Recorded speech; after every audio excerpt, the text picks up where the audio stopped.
Buenas tardes, queridos estudiantes. El día de hoy vamos a hacer un repaso de lo que hemos aprendido en este bimestre.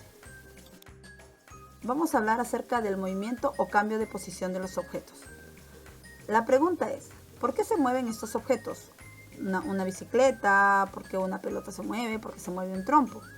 Bueno, es que los objetos se mueven o cambian de posición si les aplico una fuerza. La fuerza es la capacidad que tiene un cuerpo para mover o deformar a otro.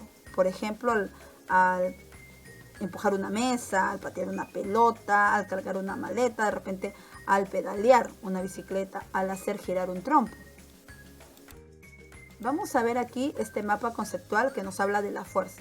¿Qué es la fuerza? Es todo lo que puede cambiar la forma o el movimiento de objetos o de cuerpos. Entonces, todo lo que puede cambiar la forma o el movimiento de los objetos es fuerza. Ahora, los cambios de forma puede ser, a esto se le llama deformación. Y hay dos tipos de deformación, la plástica y la elástica. Y los cambios de movimiento puede ser de movimiento a reposo o de reposo a movimiento. Es decir, un cuerpo que puede estar en reposo lo podemos cambiar de lugar, lo empujamos, lo cargamos, lo movemos. Entonces, o un cuerpo que está en movimiento lo podemos frenar. Hay dos tipos de fuerza, la que se llama por contacto, cuando el cuerpo que ejerce la fuerza está en contacto con el que la recibe. Por ejemplo, cuando empujamos el carrito de compras o cuando pateamos una pelota. Y hay otro tipo de fuerza que se le dice a distancia, cuando el cuerpo que ejerce la fuerza está a cierta distancia del que la recibe. Por ejemplo, la fuerza de los imanes, que atraen a los objetos, a lo que se llama magnetismo, que también ya hemos conversado de esto. Entonces, el imán no tiene que exclusivamente tocar el alfiler o lo de metal para que este cambie de sitio. Simplemente con el campo magnético hace que el objeto se mueva.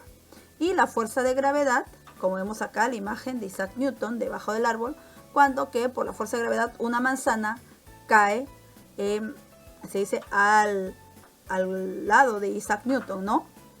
Que estaba en el árbol, cae. Entonces la fuerza de gravedad hace que la manzana caiga. Cambia de lugar. Vamos a hablar entonces de la deformación. Hemos dicho que existe la deformación plástica y la elástica. Bueno, en la deformación plástica sucede que cuando un objeto no puede regresar, no regresa a su forma original después de emitida la fuerza.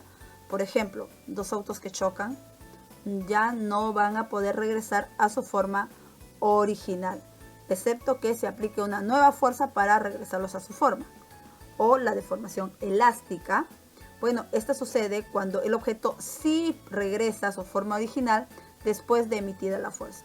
Por ejemplo, tengo un resorte, hago una presión sobre el resorte, aplico fuerza sobre el resorte y este va a encogerse.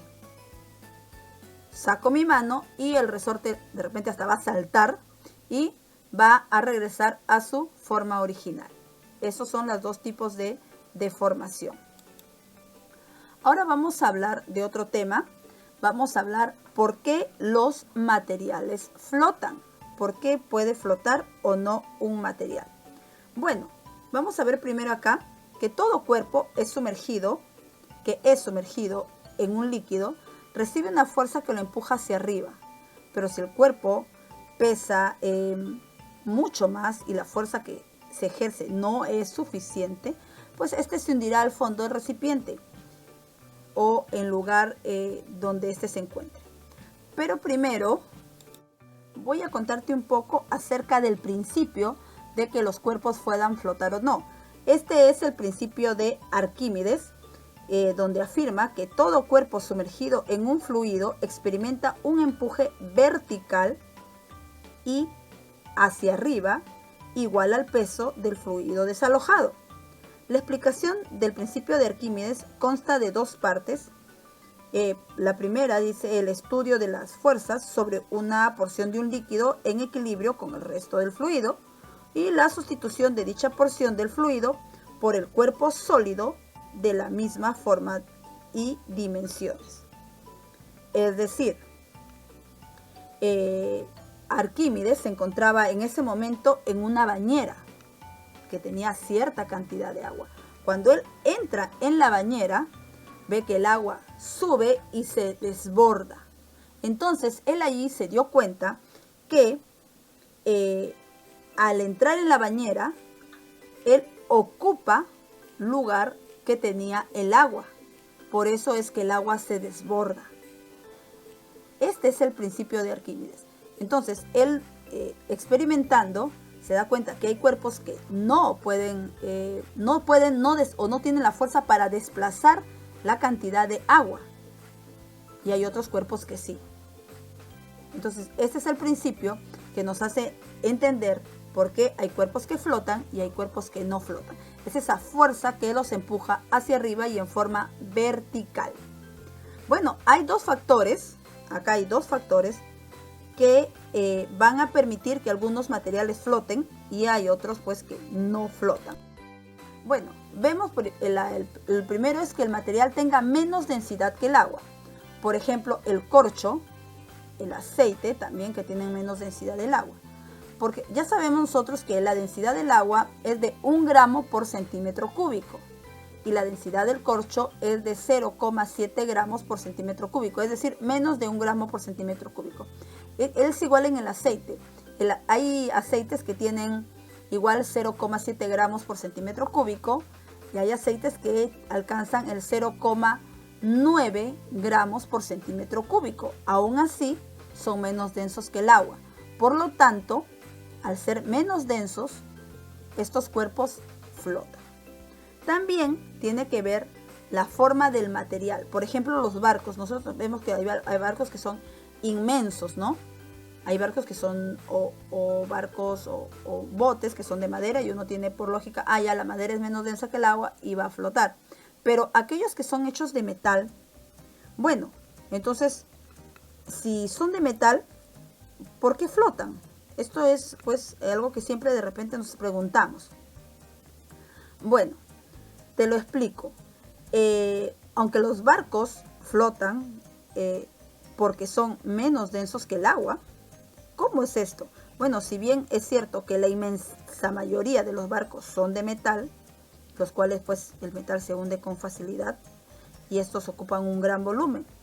Ahora, si ya hemos dicho que la densidad es la cantidad de materia que existe por unidad de volumen, es decir, tengo una esfera de 1 metro cúbico de hierro, sin duda se irá hasta el fondo del mar. Pero si ese mismo metro cúbico de hierro, con ese mismo metro cúbico de hierro, yo construyo una esfera hueca, ¿ya? Nada por dentro, es hueco por dentro. Entonces su volumen será mucho mayor que el de la esfera sólida. O sea, es mucho más grande, ¿verdad? Ya. Y con la ayuda del empuje del agua hacia arriba, que es el principio de Arquímedes, este va a flotar. Entonces, las condiciones para que un objeto flote es la densidad, porque un objeto flote tiene que ser menos denso que la materia donde flota. También tiene que ver la forma física del objeto. La cantidad de líquido desplazado por el objeto depende de la forma del objeto, ¿no? Entonces, por ejemplo, si fabricáramos un barco de papel metálico, este va a flotar porque su forma física le permite desplazar una cantidad de líquido superior a su peso. Pero, en cambio, si ese mismo pedazo de papel metálico, ese barco de papel metálico que lo hicimos, lo apretamos lo suficiente para que se haga una bolita de papel sólida, entonces cuando lo introduzcamos al agua, este se va a hundir, porque su forma física le permite mover un volumen de agua menor a la de su peso. Continuamos. ¿Cuáles son los elementos de la fuerza? Tenemos la magnitud, que es la intensidad en la cantidad de fuerza aplicada sobre un objeto. También tenemos la dirección, que es la orientación en que es movido un objeto gracias a la fuerza. También tenemos el sentido, que es hacia donde se aplica la fuerza. Y el punto de aplicación es el lugar donde se ejerce o aplica la fuerza en el objeto. Vamos a hablar de la luz. Bueno, primero, la propagación de la luz es en todas direcciones, es en línea recta y es a 300.000 kilómetros por segundo. Es muy rápido. Ahora, hablamos de la energía luminosa. Esta se puede transformar en energía térmica, que da calor, y energía eléctrica, que ilumina. Vamos a hablar también de el material iluminado. Según cuando llega la luz a un cuerpo, este cuerpo, ¿cómo puede reaccionar? Puede ser transparente, es decir, me va a permitir ver todo detrás de él. Un cuerpo opaco que no me va a permitir ver nada y va a provocarse una sombra, o un cuerpo translúcido que va a permitir solamente el paso de cierta cantidad de luz y no me va a dejar ver completamente lo que está detrás. Vamos a recordar las propiedades de la luz. Bueno, tenemos la reflexión de la luz, que produce el color de los objetos.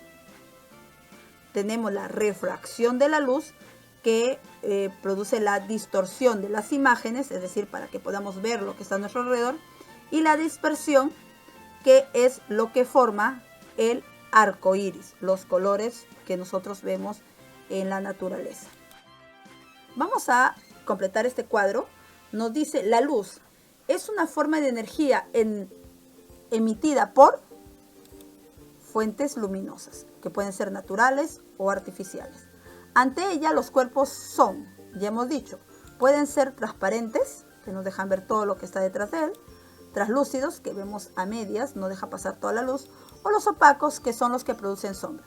Cuando llega a los cuerpos, se produce la refracción de la luz, la absorción de la luz o la reflexión de la luz. Ahora vamos a hablar acerca de la electricidad.